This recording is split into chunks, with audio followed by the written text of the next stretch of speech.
भ्रष्टाचारी बलात्कारी के मंगवाई माफी।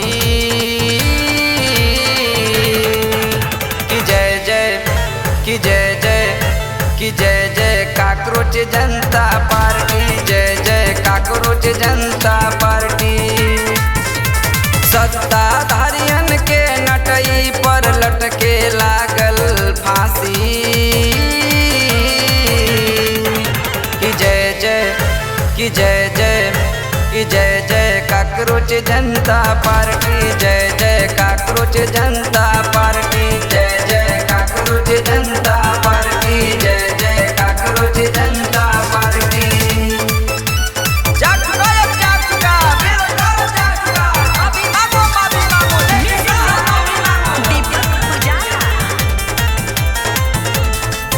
सरकार की नजर में तो युवा बड़ा कीड़ा मकोड़ा हो।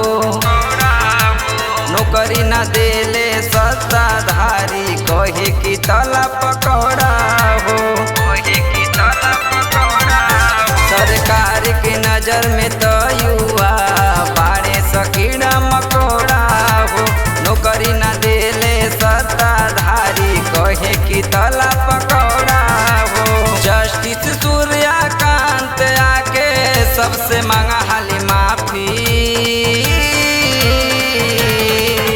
कि जय जय कि जय जय कि जय जय काकरोच जनता पार्टी, जय जय काकरोच जनता पार्टी, जय जय काकरोच जनता पार्टी, जय जय काकरोच जनता पार्टी। नहीं सहेंगे नहीं सहेंगे तानाशाही, नहीं सहेंगे नहीं सहेंगे नहीं सहेंगे तानाशाही, नहीं सहेंगे। कोच पार्टी जिंदाबाद जिंदाबाद जिंदाबाद, कोच पार्टी जिंदाबाद जिंदाबाद जिंदाबाद।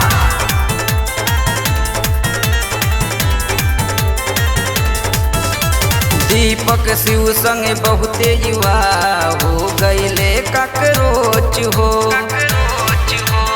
बा सरकार निकम्मी एकर गंदी बाटे सोच हो।